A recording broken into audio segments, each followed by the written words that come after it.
Brigadier Deepak Sharma विशिष्ट सेवा medal खबराल राज regimental centre, इनसे मैं अनुरोध करती हूँ कि आप कृपया अमर जवान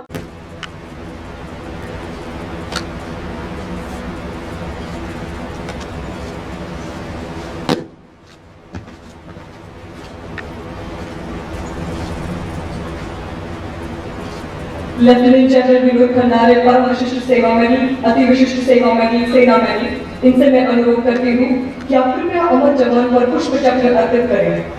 आप सबसे मैं अनुरोध करती हूँ अपने स्थान पर खड़े रहें।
सैनिक के गुण अर्थात अनुशासन, निर्भयता, जागरूकता, नैतिक मूल्य का जतन तथा राष्ट्र प्रेम। इस उद्देश्य पूर्ति के हेतु प्रहार बहुत सी गतिविधियों का आयोजन करता है। उनमें से हीरो ऑफ द नेशन ये मुख्य कार्यक्रम है, जिसका यह 7वां वर्ष है।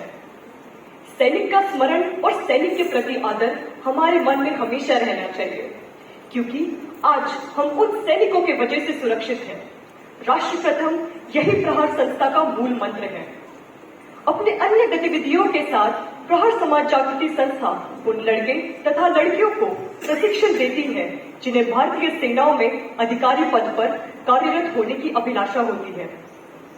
हमें यह बताते हुए कि प्रहार समाज जागृति संस्था के अंतर्गत प्रहार डिफेंस अकेडमी ने आज तक 314 लड़के तथा लड़कियों को मार्गदर्शन कर हमारे देश की सेवा में भारतीय सेनाओं में अफसर पद पर कार्यरत होने की मार्ग दिखाया है।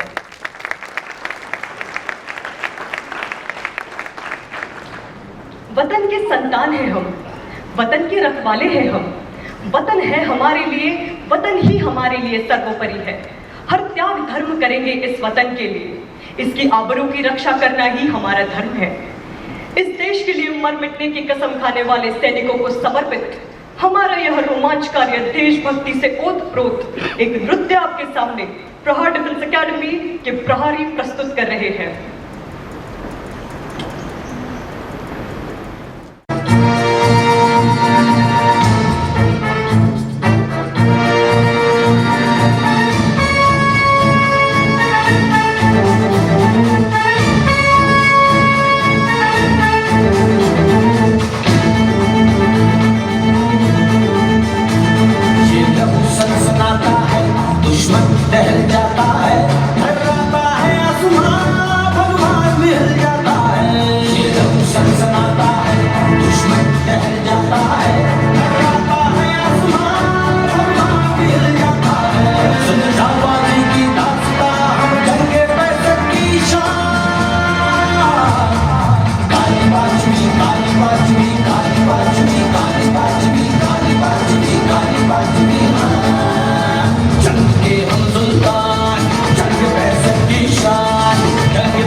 आतंकवादियों को मारकर इस देश के बहादुर सिपाही ने अपने साथियों की जान बचाई। अंतिम सांस तक वे लड़ते रहे।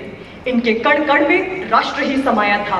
अपने प्राणों की परवाह न करते हुए अतुलनीय बहादुरी का प्रदर्शन किया। He made the supreme sacrifice of his life for Bharat. ASI Baburam ने उत्कृष्ट वीरता के साथ प्रदर्शन देते हुए सर्वोच्च बलिदान किया।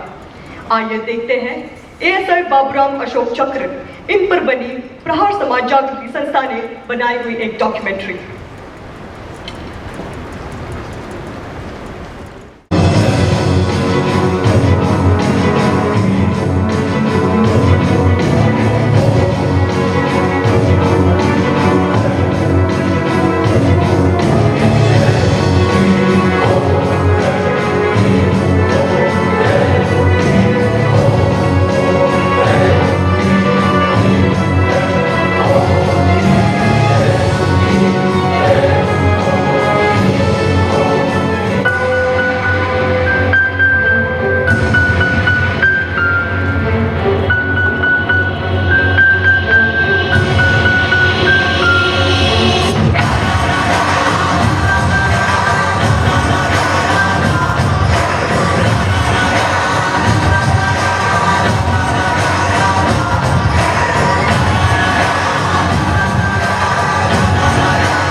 अगस्त 2020 को 3 आतंकवादियों ने श्रीनगर में पुलिस और केंद्रीय रिजर्व पुलिस बल के संयुक्त नाका दल पर गोलीबारी करके एक निकट के आवासीय घर में शरण ले ली। संयुक्त दल ने उस मकान की तत्काल घेराबंदी कर एक ऑपरेशनल योजना बनाई, जिसमें श्री बाबूराम ASI को आंतरिक घेराबंदी का कार्य सौंपा गया। श्री बाबूराम ASI ने उस मकान से निवासियों को रणनीतिक और सफलतापूर्वक बाहर निकाल दिया। समर्पण करने से इनकार करते हुए आतंकवादियों ने छिपकर तल पर गोलीबारी प्रारंभ कर दी। अपनी जान की तनिक भी परवाह किए बगैर जब ASI बाबूराम ने अपने साथी कांस्टेबल के साथ उस मकान के अंदर प्रवेश किया तो आतंकवादियों ने उन पर गोलियों की बौछार कर दी। ASI बाबूराम ने अद्भुत सूझबूझ का परिचय देते हुए न सिर्फ अपने साथी की सुरक्षा की, बल्कि गोलीबारी का वीरतापूर्वक सटीक जवाब भी दिया और शहीद होने से पहले उन तीनों आतंकवादियों को मार गिराया। इस प्रकार ASI बाबूराम ने कट्टर आतंकवादियों का मुकाबला करने और उनको मार गिराने में पराक्रम और अनुकरणीय अदम्य साहस का परिचय दिया और राष्ट्र के लिए सर्वोच्च बलिदान दिया। स्वर्गीय ASI बाबूराम की पत्नी श्रीमती रीना रानी तथा उनके साथी उनके पुत्र श्री माणिक शर्मा।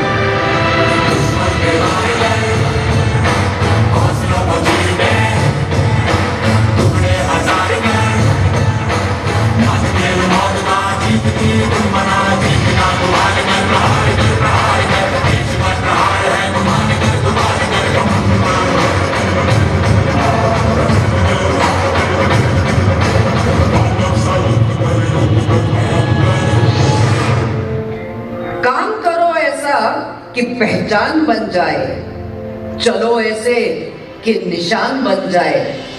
अरे जिंदगी तो हर कोई काट लेता है, अगर दम है ऐसे जियो कि मिसाल बन जाए, कि मिसाल बन जाए। जम्मू कश्मीर पुलिस के ASI बाबूराम को गणतंत्र दिवस के मौके पर मरणोपरांत अशोक चक्र से सम्मानित किया गया। राष्ट्रपति के करकमलों द्वारा उनकी पत्नी और बेटे को यह सम्मान पत्र सौंपा गया। वीरता पुरस्कार पाने वाले बहादुरों में जम्मू कश्मीर का ये जाबाज घाटी में आतंकियों के लिए काल था। इसका अंदाजा इससे लगाया जा सकता है कि उन्होंने 14 मुठभेड़ों में 28 दहशतगर्दों का खात्मा करने में महत्वपूर्ण भूमिका अदा की। सच्चा वीर बना दे मां, गुरु गोविंद सा त्यागी बना दे, शिवाजी जैसा आग लगा दे, मन में शक्ति जगा दे माँ, सच्चा वीर बना दे माँ। इस प्रकार के शौर्य विचारों को रखने वाले एएसआई बाबूराम का जन्म जम्मू कश्मीर संभाग के पुंछ जिले में धारणा में वर्ष 1972 को हुआ। बाबूराम अपनी स्कूली शिक्षा पूरी करने के बाद 1999 में कांस्टेबल के पद पर जम्मू कश्मीर पुलिस में भर्ती हुए। बचपन से ही देश की सेवा करने की चाह रखने वाले बाबूराम लंबे समय से जम्मू कश्मीर पुलिस में बतौर कांस्टेबल के पद पर तैनात थे। बाबूराम आतंकियों के खिलाफ ऑपरेशन में सबसे आगे रहते थे। उनकी वीरता और बहादुरी की वजह से ही उन्हें समय से पहले ही प्रमोशन मिलता रहा। जुलाई 2002 में उन्हें स्पेशल ऑपरेशंस ग्रुप में शामिल किया गया। एसओजी में रहते हुए उन्होंने आतंकवादियों के खिलाफ कई सारे ऑपरेशन में हिस्सा लिया। हम हिंदुस्तानी हैं, मोहब्बत, अमन और सुलह के हमराज हम ही हैं। विश्व शांति के लिए उठने वाली सबसे बुलंद आवाज हम ही हैं। हम किसी पर हमला नहीं किया करते, कहीं जंग का कहर तोड़ा नहीं करते, लेकिन किसी ने हमारी तरफ आंख उठाकर देख लिया तो हम उसे देखने लायक नहीं छोड़ते। दोस्तों के लिए स्वागत का गीत है हम। 29 अगस्त 2020 की शाम स्कूटी पर सवार 3 आतंकियों ने पुलिस और सीआरपीएफ की नाका पार्टी पर हमला कर दिया। गोलीबारी करते हुए आतंकी नजदीक के एक घर में छिप गए। एएसआई बाबूराम ने आतंकियों का पीछा किया और उस घर को घेर लिया। एएसआई बाबूराम ने एक्शन प्लान तैयार किया। आतंकियों से मुठभेड़ के बीच उन्होंने घर में फंसे लोगों को बाहर निकालने का ऑपरेशन शुरू किया। इस बीच सुरक्षा बलों की अतिरिक्त यूनिट भी पहुंच गई। आतंकियों से सरेंडर करने को कहा गया, लेकिन वह नहीं माने। लगातार गोलीबारी करते रहे और इसी बीच खबर आई कि घर में कुछ और लोग आतंकियों के साथ फंसे हुए थे। एएसआई बाबूराम आगे बढ़े और घर में फंसे लोगों को निकालना शुरू किया। तभी अचानक से वह आतंकियों की गोली का शिकार हो गए। हालांकि उन्होंने हार नहीं मानी और लश्कर कमांडर साकिब बशीर को उन्होंने मार गिराया। इसके अलावा उनके दोनों और साथी उम्र तारिक और जुबैर अहमद ये भी ढेर हो गए। अगर उस दिन एएसआई बाबूराम ने तेजी से कार्रवाई नहीं की होती तो आतंकी एक बड़ा हमला करने में कामयाब हो गए होते। उनके अदम्य साहस और हौसले को सलाम। उन्होंने अपनी जान देकर नागरिकों को बचाया। इतिहास में स्वर्ण अक्षरों से अंकित इनकी यह शौर्य गाथा हर भारतवासी को गौरवान्वित करती रहेगी। यह भूमि हमारे वीरों की, हम सिंहों की संतान हैं, हम भारत माँ की शान हैं। हम जीवन भेंट चढ़ा देंगे, माता का नाम बढ़ा देंगे। ऋण माँ का है हम पर, उसको आज चुका देंगे, उसको आज चुका देंगे।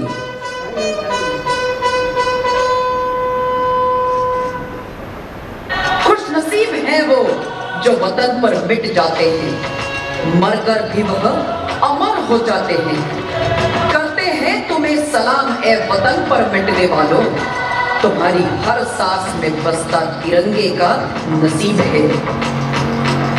भारत माँ के लाल है हम, भूखे नहीं किसी सम्मान के। मौत न जाने कहां से आए, हम तैयार हैं सर पर कफन बांध के, सर पर कफन बांध के। और चैन से सोना मेरे देशवासियों, और चैन से सोना मेरे देशवासियों, क्योंकि तुम्हारी रक्षा के लिए कोई सरहद पर खड़ा है सीना तान के। क्योंकि तुम्हारे रक्षा के लिए कोई सरहद पर खड़ा है सीना तान के। मैं भारत का सिपाही, केवल इतना ही मेरा परिचय है। जान हथेली पे रखता हूँ, मुझको न किसी से भय है। देह मिट्टी का, मेरा मस्तिष्क इस परिवेश का है। धमनियों में दौड़ता फिरता ये रक्त मेरे देश का है। बंधनों के मोह सारे आज पीछे छोड़ आया, सामने है लक्ष्य मेरा, ये बस आदेश का है। क्या मिला हमने कभी सोचा नहीं, देश को अपना लहू हमने दिया। लोग जीते हैं डरे सहमे हुए, मौत से आंखें मिला हमने दिया। गणित में विश्वास हम करते नहीं, काम पूरे जोश में हमने किया। अरे लोग अमृत भी समा कर पीते, यहाँ जहर तक हमने बिना पूछे पिया। I don't even know what to say. Let that 808 right out, though.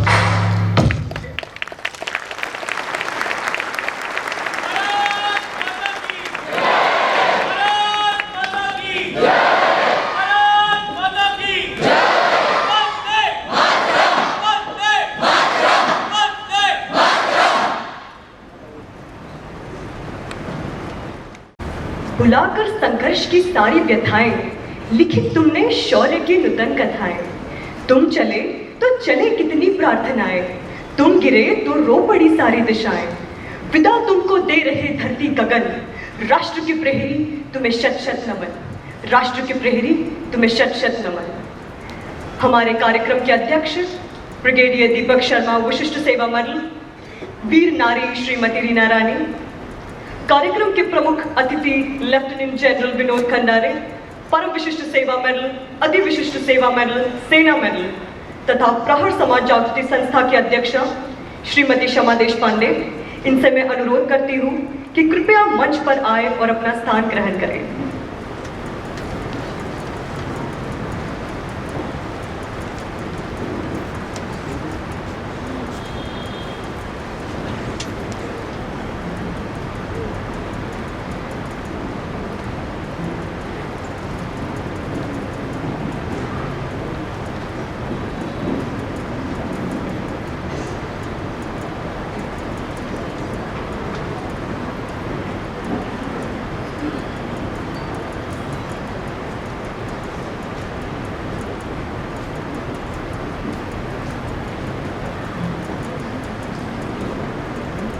Brigadier Deepak Sharma Vishisht Seva Medal is an alumnus of Officers Training Academy, Chennai.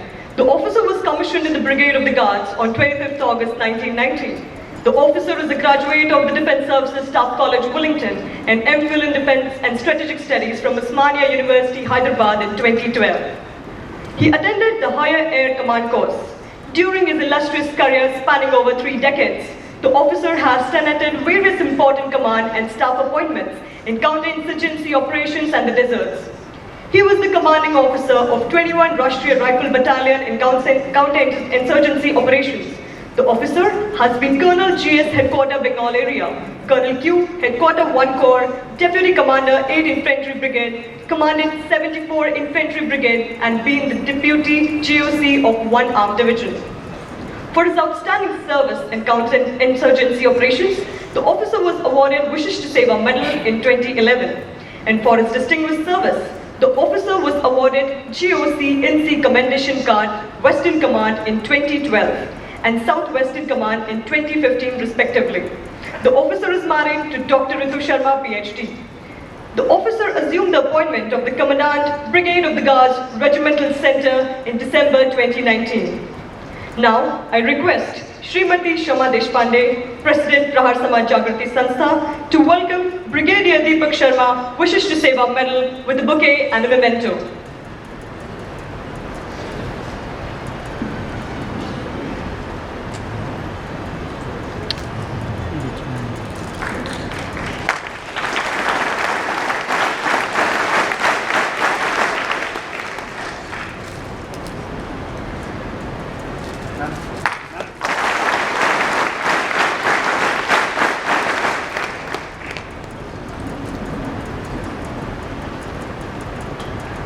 Thank you, ma'am.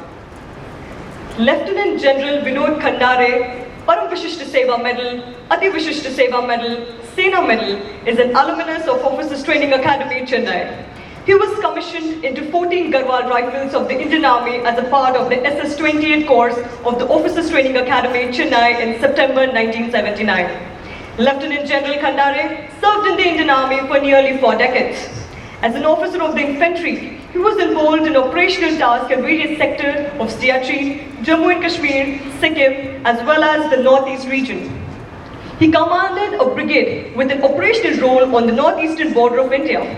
He served in Kashmir Valley in 2010 and 2011 as Deputy GOC of Counter-Insurgency Force in Northern Kashmir. He has served as an instructor on weapons at Infantry Training, MUAW, and a directing staff at Defence Services Staff College, Wellington. His final appointment was as Director General, Defence Intelligence Agency, India from 2015 to 2018. He retired from active military service on 31st Jan 2018 and was appointed as the Military Advisor to the National Security Council Secretariat of India in October 2018.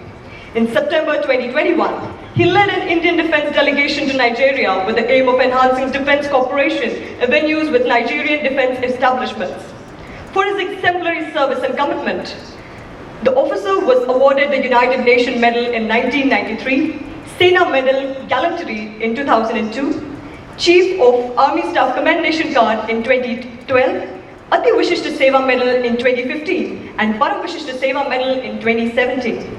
He is an expert on conventional operations, sub-conventional counter-terrorism operations, information warfare, conflict prevention and peacekeeping operations. Lieutenant General Khandare has first-hand experience in strategic, operational and tactical intelligence generation, fusion, analysis and dissemination.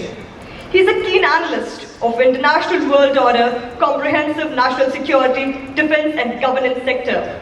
Currently, he is serving as the Principal Advisor to the Ministry of Defence, Government of India.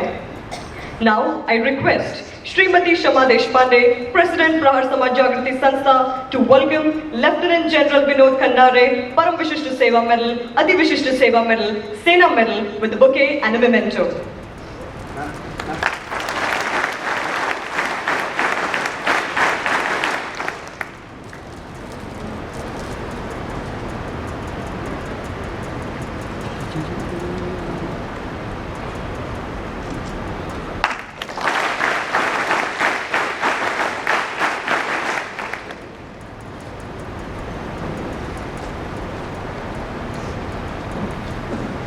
Thank you ma'am. मैं प्रहर समाज जागृति संस्था की अध्यक्षा श्रीमती शमा देशपांडे से अनुरोध करती हूँ कि वीर नारी श्रीमती रीना रानी का स्वागत करें।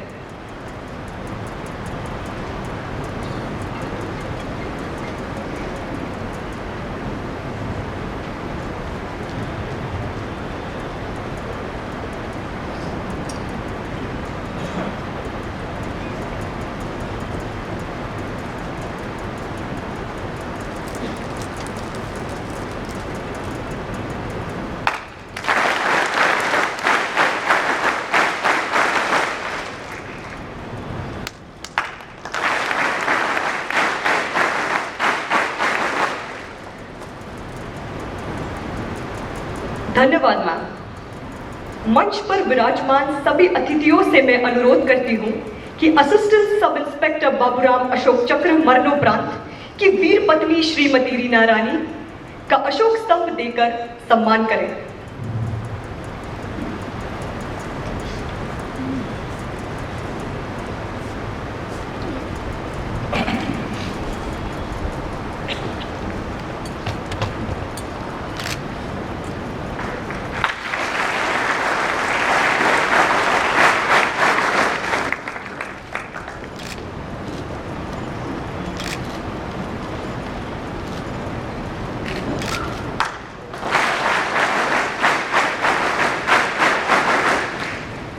धन्यवाद सर, धन्यवाद मैम। मैं श्रीमती शमा देशपांडे से अनुरोध करती हूँ कि वीर नारी श्रीमती रीना रानी का प्रहर समाज जागृति संस्था की ओर से धनादेश प्रदान करें।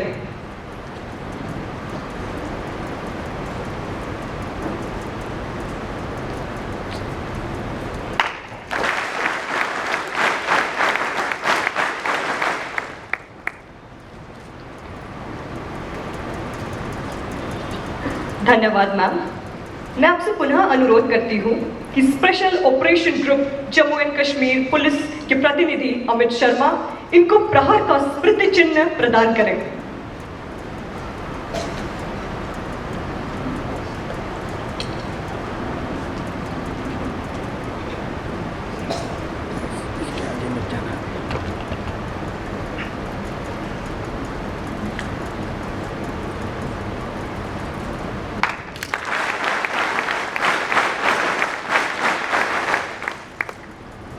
धन्यवाद मैम.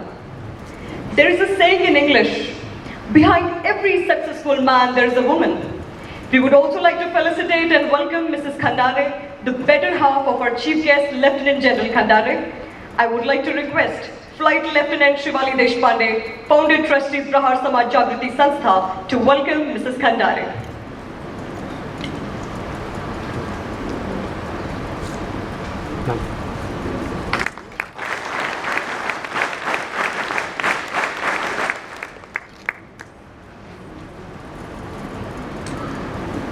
Thank you, ma'am. वीर नारी रीना रानी अपने पुत्र मानिक शर्मा के साथ यहाँ आई है. मैं कर्नल अनिरुद्ध देशपांडे से अनुरोध करती हूँ कि आप उनका स्वागत करें.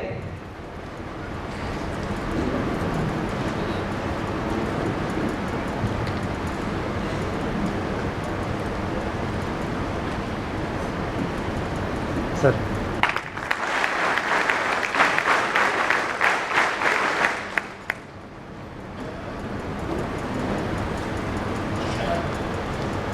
धन्यवाद सर. कार्यक्रम के प्रमुख अतिथि हमारे प्रेरणा स्रोत लेफ्टिनेंट जनरल विनोद खंडारे, परम विशिष्ट सेवा मेडल, अति विशिष्ट सेवा मेडल, सेना मेडल. इनसे मैं अनुरोध करती हूँ कि कृपया इस देशभक्त जन समुदाय को अपने शब्द सुमनों से अवलोकित करें.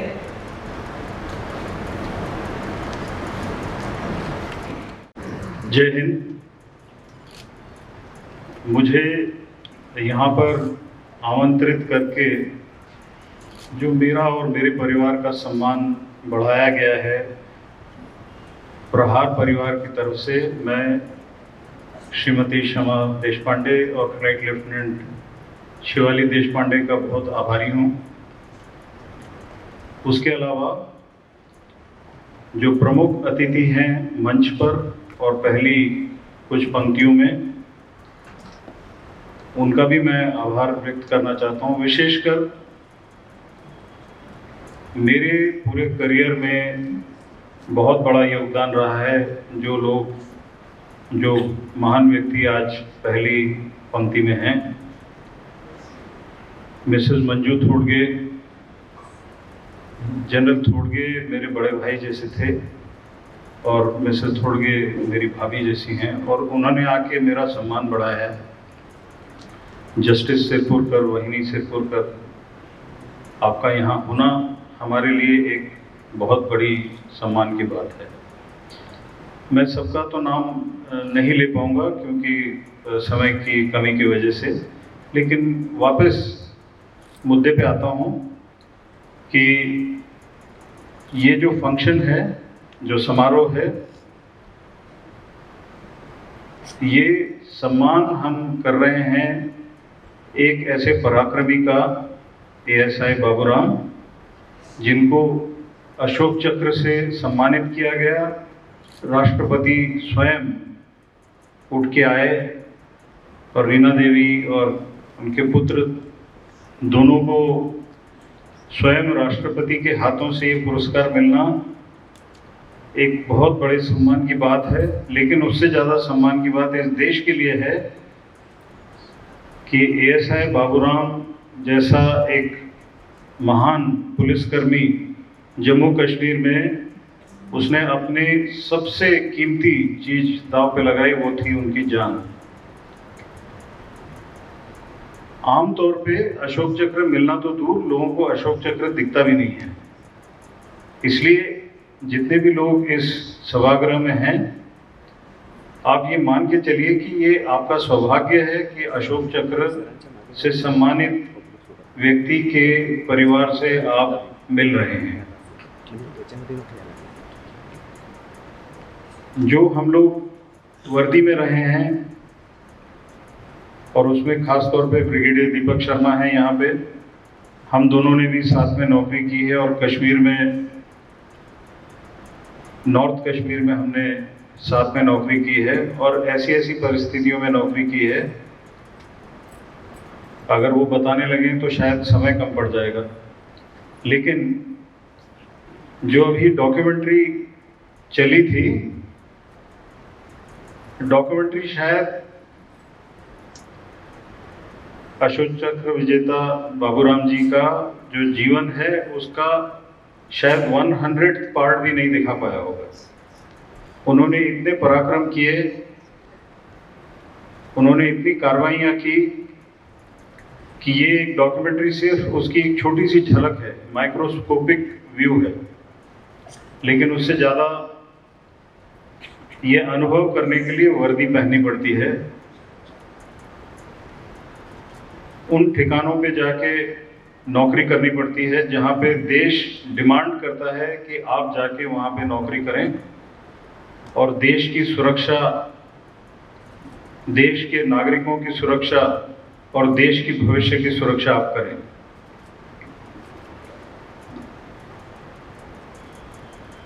उन्नीस 1999 में बाबूराम जब भर्ती हुए तो आप याद कीजिए 1999 में कारगिल का युद्ध चल रहा था और उस कारगिल के युद्ध में इनका जन्म वर्दी में हुआ। इसका मतलब शुरू से ही जो बीज बोया गया उसकी जड़ें देश की सुरक्षा के लिए ही थी। आमतौर पे जब हम जम्मू कश्मीर में नौकरी करते हैं, वहाँ पे जाके अपनी सेवाएं प्रदान करते हैं, तो हमें बहुत सारी कहानियाँ बताई जाती हैं कि वहाँ की जनता के साथ क्या कार्रवाई होती हैं, उनको क्या तकलीफ होती है, लेकिन कोई ये नहीं जानता कि जो वर्दी में लोग वहाँ पे जाके नौकरी करते हैं और वहाँ पे देश की सेवा करते हैं, उनके ज़िंदगी में क्या क्या तकलीफें आती हैं, उनके परिवार के जीवन में क्या तकलीफ आती है। जो फौजी होते हैं, जो अपनी जिंदगी हथेली पे लेकर जाते हैं, उनके परिवार को ये तक नहीं मालूम होता है कि किस घड़ी क्या खबर उन तक आएगी। ये मैं खास तौर पे जो सभागृह में बैठे हुए जवान लड़के लड़कियां हैं उनके लिए मैं कह रहा हूं कि पूरी जिंदगी आप देश के लिए समर्पित रहते हैं। जो आप 26 जनवरी पे आप परेड देखते हैं वो सिर्फ ग्लिट्स एंड ग्लैमर होता है, लेकिन असली जिंदगी कॉम्बैट ड्रेस में होती है और वो नॉर्थ ईस्ट के जंगलों में, कश्मीर के जंगलों में, पंजाब के बॉर्डर पे, और वो शौर्य गाथाएं जो पता लगती हैं शायद 1% पता लगती होंगी, 99% शौर्य गाथाएं इसलिए छुप जाती हैं क्योंकि जो वर्दी पहनते हैं उनके लिए ये नॉर्मल है, वो कभी बोलते भी नहीं है कि उन्होंने क्या कार्रवाई की। एएसआई बाबूराम ने भी जो पराक्रम किए उन्होंने शायद कभी किसी को बताया भी नहीं होगा, उनके परिवार को भी शायद पूरा मालूम नहीं होगा, लेकिन उनके जो सहकर्मी हैं, सहयोगी हैं, उनको सबको मालूम है कि किस तरह से अच्छी कार्रवाई एएसआई बाबूराम ने की और बिल्कुल योग्य तरह से भारतीय सरकार ने उनको अशोक चक्र से नवाजा। जब मैं डॉक्यूमेंट्री देख रहा था तो जो भी चित्र चल रहे थे मुझे याद आ रहा था कि वो सब चीज़ें हम लोगों के सबकी ज़िंदगी में से गुजरी हैं, इंक्लूडिंग जो रीथलिंग वहाँ पे हुई थी। ब्रिगेडियर शर्मा और मैं, हम शायद कई बार उस जगह पे जाके हमने जो हमारे वीर भाई शहीद हुए उनको रीथलिंग हमने की वहाँ पे। तो इसलिए हम लोगों के लिए भी एक बहुत इमोशनल मोमेंट होता है कि आप जिसके साथ सुबह खड़े होकर बातचीत कर रहे हैं, आप जिसके साथ में ऑपरेशन कर रहे हैं, और थोड़ी देर बाद पता चलता है कि कुछ हुआ है जिससे वो अब आपका साथी आपके साथ नहीं है। लेकिन इस शौर्य गाथा में एक सबसे बड़ी चीज जो आप लोगों को मैं हाईलाइट करके बताना चाहता हूं कि जिस घर में आतंकवादी घुसे थे उस घर का उन्होंने कब्जा किया था और वहां पे बिल्कुल जो इनोसेंट सिविलियंस हैं उनको उन्होंने होस्टेज बनाया था, बंदी बनाया था। ये किसी तरह से भी किसी भी लड़ाई का नियम नहीं है, ये केवल वो कायर आतंकवादी ही इस तरह की कार्रवाई करते हैं, कभी भी सैन्य जीवन में इस तरह की कार्रवाई नहीं होती है, इसीलिए उन लोगों को आतंकवादी कहा जाता है। और ये परिस्थिति में जवाबदारी होती है, दो जवाबदारियां होती हैं। पहली इनोसेंट सिविलियंस को बाहर निकालना और दूसरा उन आतंकवादियों को मारना। और एएसआई बाबूराम ने बखूबी इन दोनों चीज़ों को अंजाम दिया। ये एक बहुत बड़ी अचीवमेंट होती है।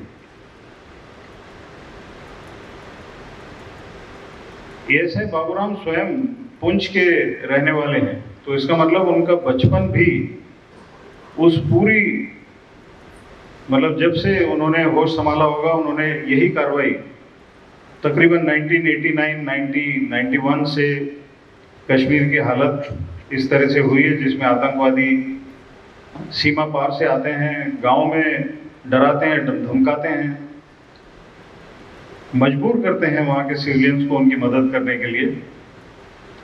और वो बेचारे सिविलियंस कुछ नहीं कर पाते हैं क्योंकि वो निहत्थे होते हैं। उनको अपने परिवार की परवाह होती है, उन्हें अपनी जान की परवाह होती है, इसलिए उनको मजबूरी में करना पड़ता है। और वहाँ के जो सिविलियंस हैं काफ़ी हद तक बहुत होशियारी के साथ सुरक्षा कर्मियों की सहायता भी करते हैं, लेकिन हम लोग उनकी आइडेंटिटी को हमेशा कंसील करके उनको सुरक्षित रखने की कोशिश करते हैं। ऐसे माहौल से निकल के आना और उसके बाद निश्चित तौर पे एएसआई बाबूराम ने जब वो स्कूल जाते होंगे या जब वो अपनी तंदुरुस्ती का ख्याल रखने के लिए दौड़ते होंगे, उस समय उन्होंने निश्चित ही एक प्रण बनाया होगा कि जब वो बड़े होंगे तो वर्दी पहनेंगे और अपने इस प्रदेश से, जो कि बहुत सुंदर प्रदेश है, वहाँ से आतंकवादियों का सफाया करेंगे। और उन्होंने निश्चित तौर पे ये तय किया होगा कि वो चाहे उसके लिए कोई भी कीमत दें, उनको वो मंजूर था। और ये भगवान की नियति है, भाग्य की नियति है कि उनका ये स्वप्न पूरा हुआ और उन्होंने अपना सब कुछ इस देश के लिए निछावर किया। ये फौज में और बाकी भी जो सुरक्षा दल हैं उनमें एक बहुत अच्छी ट्रेडिशन है कि जो हमारे साथी हमें छोड़ के जाते हैं हम उनको हमेशा याद करते हैं, उनके परिवारों को सम्मानित करते हैं। और वो सम्मान आज प्रहार परिवार की तरफ से किया गया है। ये इसके लिए प्रहार परिवार भी बहुत ही अच्छा काम करने के लिए उनको मैं धन्यवाद देता हूं और मैं आभार मानता हूं सभी की तरफ से कि इतनी अच्छी ट्रेडिशन को हीरो ऑफ द नेशन के नाम पर एक इतना बड़ा फंक्शन करके परिवार को सम्मानित किया गया और दिव्य आत्मा को श्रद्धांजलि दी गई और उनको इज्जत दी गई। हमारा सबका यहाँ उपस्थित होना इस पूरी कड़ी में एक छोटा सा हिस्सा है।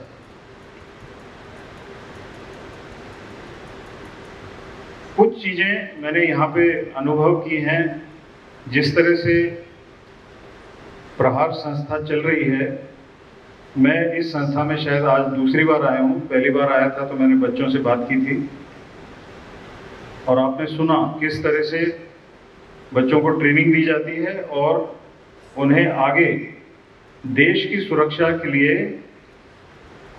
सैनिक, अर्धसैनिक या एक अच्छा सिटीजन बनाया जाता है। ये भी बहुत ही एक पुण्य का काम है। बहुत कम लोग होंगे जो इतनी मेहनत करके बच्चों को फ्यूचर के लिए मोल्ड करते हैं और ये एक देशभक्ति का सबूत है। मुझे मालूम है कि किस तरह से flight lieutenant Shivali Deshpande struggle करती हैं, बहुत मेहनत करती हैं। कंटिन्यूअसली उनकी कोशिश यही रहती है कि किस तरह से बच्चों को और अच्छी ट्रेनिंग दी जाए और अच्छे संस्कार दिए जाएं। और ये सब करते हुए कई सीनियर अफसरों से उनकी चर्चा चलती रहती है कि कैसे किया जाए। हम लोग निमित्त हैं, शायद थोड़ा बहुत हम लोग कर पाते हैं, लेकिन पूरा श्रेय प्रहार समाज के और प्रहार संस्था के इंस्ट्रक्टर्स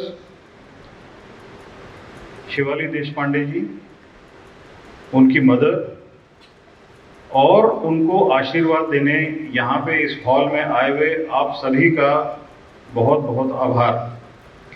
मुझे ये भी मालूम है कि ये सब काम निशुल्क नहीं होता है। ये सब काम, इस काम को करने के लिए खर्चा होता है और ये खर्चा करने के लिए आमतौर पे कोई किसी से पैसे मांगने में बहुत झिझकता है और ये मैंने खुद महसूस किया किस तरह से ये स्ट्रगल चल रहा है, लेकिन जो इंटेंट है वो चेंज नहीं हुआ है, बल्कि इनका इंटेंट और भी मजबूत हुआ है। ये सब देखते हुए मेरे परिवार ने, हम सब ने बैठ के सोचा कि हम अपनी तरफ से क्या कर सकते हैं जिसकी वजह से ये जो तपस्या है प्रहार संस्था की, ये चलती रहे। मैं एक पेंशनर हूँ, मुझे जो पेंशन मिलती है उसमें से मैंने सोचा जो मैं दे सकता हूँ, तो आप सबके इजाज़त से मैं फ्लाइट लेफ्टिनेंट शिवाली देशपांडे को यहाँ बुलाना चाहता हूँ। मेरे बैंक में 11,000 रुपये थे, उसमें से मैं 10,000 रुपये आज प्रहार संस्था को देना चाहता हूँ।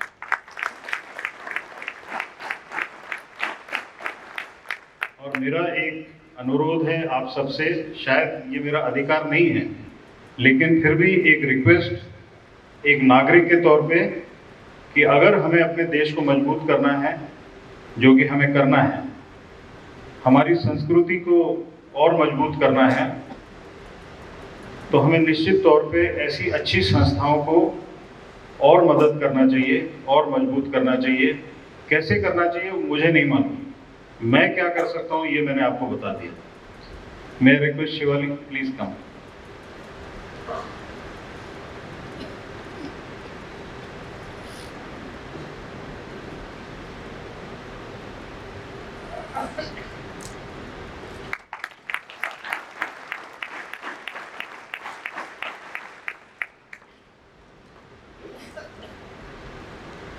इन्हीं शब्दों के साथ मैं अपना स्थान ग्रहण करना चाहता हूं और जो नौजवान पीछे बैठे हैं आपके भविष्य की कामना करता हूं और आपके साथ साथ आपके एफर्ट्स के साथ देश के भविष्य के लिए भी प्रार्थना करता हूं। जय हिंद।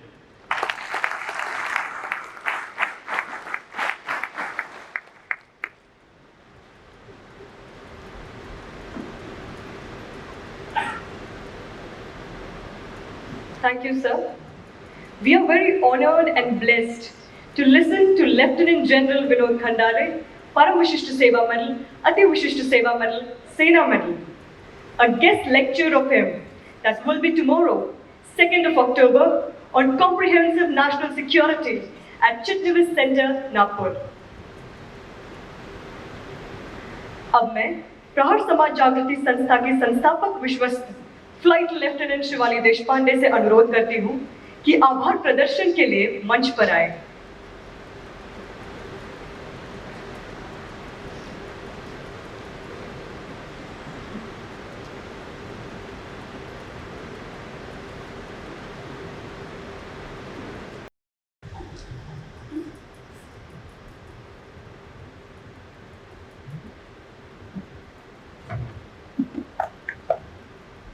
मां भारती को नमन। मंच पर उपस्थित वीर नारी श्रीमती रीना रानी जी,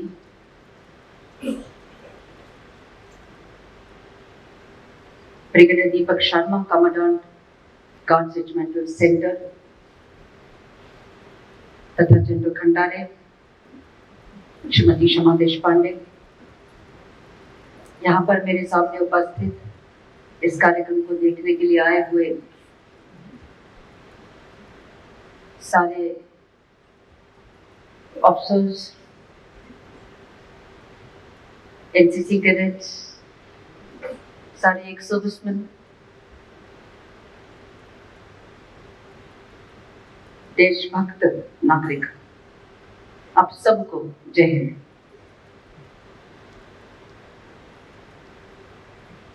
विशेषतः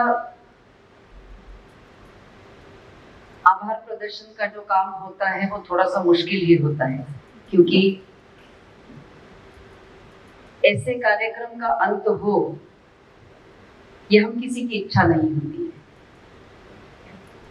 हम और कहानियां सुनते जाएं और प्रेरित होते जाएं और हमारा ध्येय देश के लिए कार्य करने का, देश के लिए समर्पित करने का उतना ही मजबूत होते रहे। ये हम भारतवासियों की संकल्पना होनी चाहिए। आज हम सब इस राष्ट्रभक्ति के महायज्ञ में अपनी अपनी तरफ से आहुति तो डालते हैं, लेकिन एएसआई बाबूराम अशोक चक्र, इन्होंने जो आहुति दी हुई है वो अतुलनीय है, इसका वर्णन भी नहीं किया जाता। देश के लिए इन्होंने सर्वोच्च बलिदान दिया है, अपने प्राण न्यौछावर कर दिए। जब श्रीमती रीना रानी जी से मैंने फोन पर बात करी और उनको यहाँ पर आमंत्रित किया, मुझे सबसे अच्छी चीज लगी कि जैसे मैंने उनको फोन किया, वे मुझे नहीं जानती थी, न मैं उनको जानती थी। मुझे उनको सारी चीज बतानी थी फोन के ऊपर कि प्रहार संस्था नागपुर में स्थित है, आप मेंढर में रहती हैं, पूंछ में, वहां से नागपुर इतना दूर है, यहाँ पर हम आपके लिए कार्यक्रम करना चाहते हैं, आपका सत्कार करना चाहते हैं, सम्मान करना चाहते हैं। लेकिन ये सब बोलने का उन्होंने मौका ही नहीं दिया मुझे। जैसे मैंने उन्हें फोन किया, उन्होंने तुरंत हेलो बोलने से पहले मुझे पूछा आप कैसे हैं। इतना प्यार, इतना अपनापन, ये किसी अनजाने इंसान से आता है तब लगता है मेरा देश महान, मेरा भारत महान। और ये ऐसी चीजें सिर्फ हमारे ही देश में होती है, क्योंकि हमारा देश ये संगठित है और संगठन में ही शक्ति है, ये हम सबको पता है। उन्होंने तुरंत स्वीकार किया यहाँ आने का और पिछले 2 दिनों से हम उनके साथ हैं, उनके साथ समय बिता रहे हैं।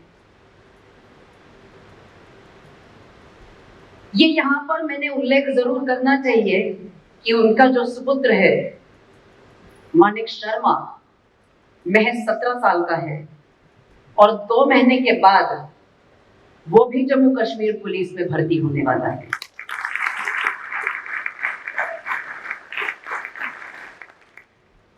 रीना जी जब बात कर रही थी तब वो बता रही थी कि वर्दी के प्रति उनका एक अलग प्रकार का आकर्षण है, क्योंकि उनका पूरा परिवार यह वर्दी वाला परिवार है। उनके भाई पुलिस में हैं, उनके पिताजी यह भारतीय सेनाओं में थे। और मैं बता रही थी कि उनके गांव का ये ट्रेडिशन है कि हर घर से सैनिक निकलते हैं, हर घर से एक ना एक सैनिक ये भारतीय सशस्त्र बलों में प्रवेश पाता है। ये सुनकर बहुत आश्चर्य हुआ और बहुत अच्छा भी लगा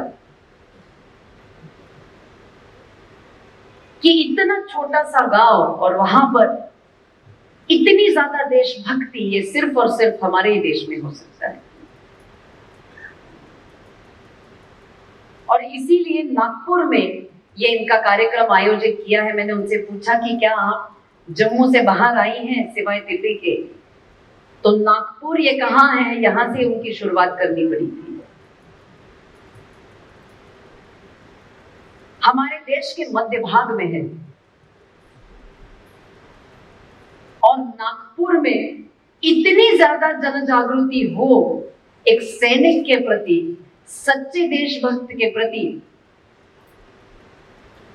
ये उनको बहुत अच्छा लगा था सुनकर और तुरंत उन्होंने स्वीकार किया यहाँ पर आना और हमारे इस कार्यक्रम में शरीक हो लो।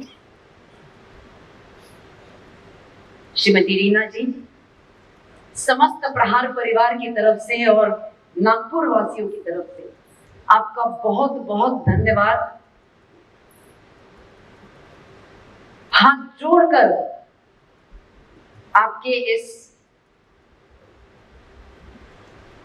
सैक्रिफाइस को, इस सेल्फलेस सैक्रिफाइस को मैं नमन करती हूँ और इस जज्बे को सलाम करती हूँ कि वे अपने बेटे को भी जम्मू कश्मीर पुलिस में भर्ती करना चाहती हैं।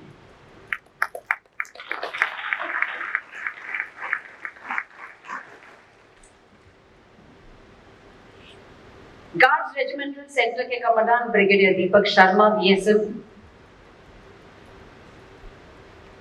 इन्होंने इस कार्यक्रम में उपस्थित रहने का कबूल किया। सर, प्रहार संस्था की तरफ से आपको भी बहुत बहुत धन्यवाद। मैंने जब फोन किया था इनको, तब इन्होंने भी तुरंत मान लिया कि हाँ, जहां पर एक वीर नारी का सम्मान हो रहा है वहां पर तो हमें उपस्थित होना ही चाहिए।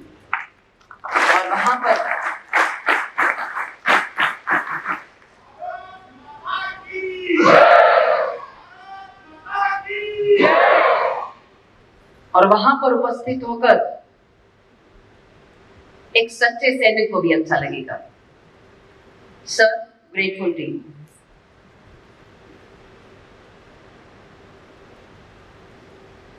जनरल खंडारे, इन्होंने जैसे आपको बताया कि पहली बार वे हमारी संस्था में आए थे तब बच्चों को उद्बोधन दिया था, बच्चों से बात की थी और इतना प्रेरणादायी वह वक्तव्य था कि बच्चे आज भी याद करते हैं सर। और दूसरी बार जब मैंने आपको रिक्वेस्ट की कि आप हमारे इस कार्यक्रम में भी आइए, तब उन्होंने अपने सारे कार्यक्रम रीशेड्यूल किए और हमारे इस कार्यक्रम में नागपुर वासियों के साथ कुछ समय बिताने के लिए वे दिल्ली से अपने शेड्यूल को इधर उधर करके वो यहाँ पर आए हैं।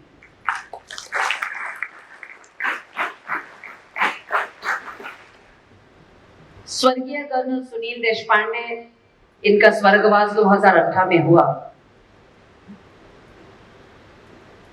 और उसके उपरांत एक पितृतुल्य सहारा संस्था को और स्वयं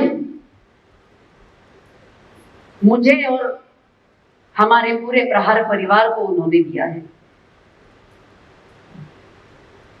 हर बार सीनियर ऑफिसर से मैं चर्चा करके कुछ सजेशंस लेती हूँ कि सर ये कैसे किया जाए, और हर बार जनरल खंडारे ये हमेशा तैयार होते हैं बात करने के लिए।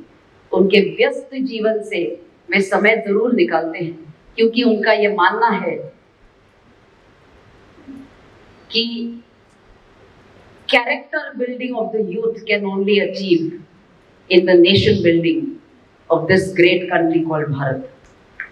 और यही स्तुत्य विचार, इसके लिए वे भी काम करते हैं और हमेशा हमें प्रेरणा देते रहते हैं। हमेशा अलग अलग उपक्रम जब मैं उनसे चर्चा करती हूँ या बताती हूँ कि प्रहार संस्था ये करना चाहती है सर, आपका कोई सजेशन, तो वे सराहना भी करते हैं, उसमें सुधारना भी बताते हैं और हमेशा हमारी संस्था के साथ he stood like a pillar, a strong pillar behind us. Sir, grateful to you. Grateful to you from the bottom of our hearts. And we assure you, sir, कि हम जो भी कार्य करेंगे ये देश के हित में ही होगा और देश के लिए ही करेंगे। जितने मैक्सिमम विदर्भ से, नागपुर से या कहीं से भी हम युवकों को भारतीय सेनाओं में भेज सके, उतने ज्यादा युवकों को हम भारतीय सेनाओं में भेजेंगे और इस देश का बल बढ़ाएंगे, इस देश को शक्ति देंगे।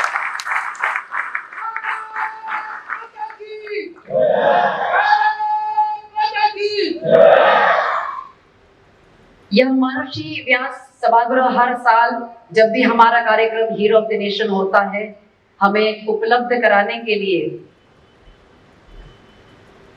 मैं महर्षि व्यास सभागृह के संस्थापकों का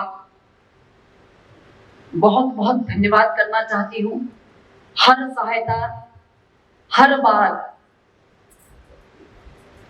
कोई भी चीज को ये ना नहीं बोलते हैं, और ऐसे देशभक्ति के कार्यक्रम के लिए तो वे हमेशा आगे रहते हैं। बहुत बहुत धन्यवाद। नेशनल कैडेट कोर के सारे छात्र यहाँ पर मेरे सामने उपस्थित हैं। मैं हर बार कहती हूँ कि आज मैं जो भी हूँ वो सिर्फ और सिर्फ एनसीसी की वजह से हूँ, क्योंकि मैं भी एक एनसीसी कैडेट रह चुकी हूँ। मैं भी 1993 में आरडीसी परेड गई थी, बेस कैडेट चुनी गई थी,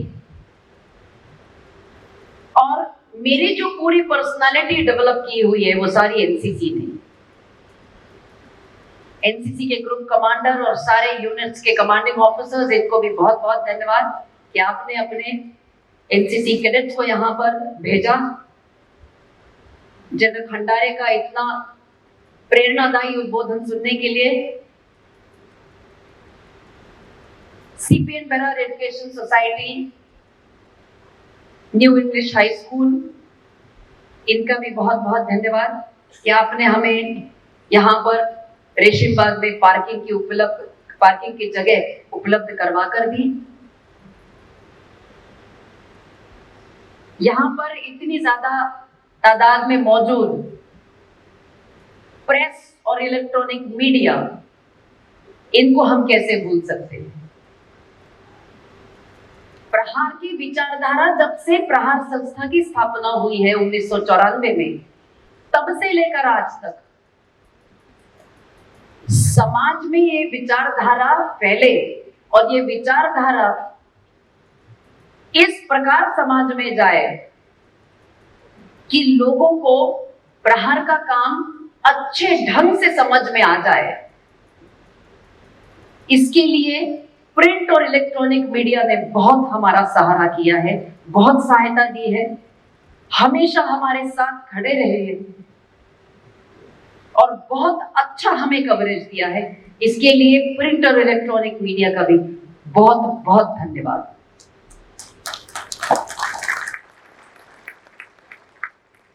मैं कैसे भूल सकती हूँ इस देशभक्त जन समुदाय को, जो इतने ज्यादा तादाद में यहां पर है, सिर्फ और सिर्फ अपने मन में देशभक्ति रखकर कि यहां पर एक वीर नारी का सम्मान हो रहा है और देशभक्ति का एक महायज्ञ हो रहा है। नागपुर वासियों ने हमेशा प्रहार को प्रोत्साहन दिया है, प्रहार की विचारधारा को स्वीकारा, और इस चीज को स्वीकारा कि समाज में सैनिकी गुणों का प्रसारण करना यह अत्यंत आवश्यक है,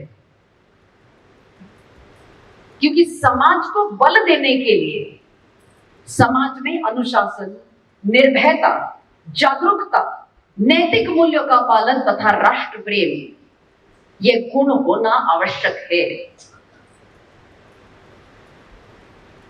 अगर आपने प्रहार की पिक्चर देखी होगी तो नाना पाटेकर के कई इस पिक्चर में डायलॉग है जो इसी विचारधारा को बार बार दोहराते हैं और इस विचारधारा को मजबूत तौर पर समाज में पिरोने की कोशिश करते हैं कि हम सब की मानसिकता सैनिक की मानसिकता होनी चाहिए और हम सब का आचरण एक सैनिक के भांति होना चाहिए।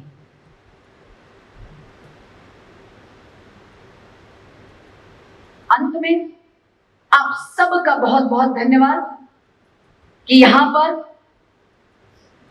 आप सब लोग आए इस वीर नारी का सम्मान करने के लिए, अपनी तरफ से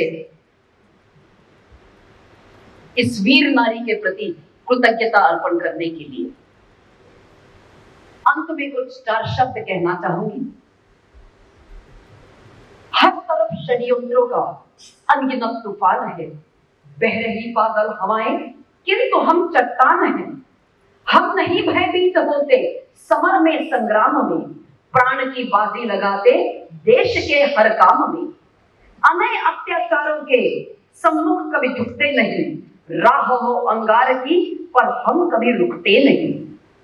देश की इन सरहदों के नाम है जीवन हमारा, देश है आराध्य अपना, देश है पूजन हमारा।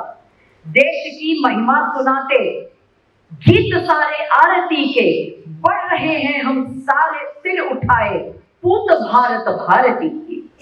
चाहते हम हर घड़ी हर विश्वास हो उत्कर्ष का, चाहते हो विश्व में सम्मान भारतवर्ष का, सम्मान भारतवर्ष का, सम्मान भारतवर्ष का। जय हिंद। अब सबसे अनुरोध करती हूं कि कृपया राष्ट्रगीत के लिए अपने स्थान पर आप खड़े हो जाएं।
धन्यवाद। इसी के साथ हमारा कार्यक्रम समाप्त होता है। जय हिंद।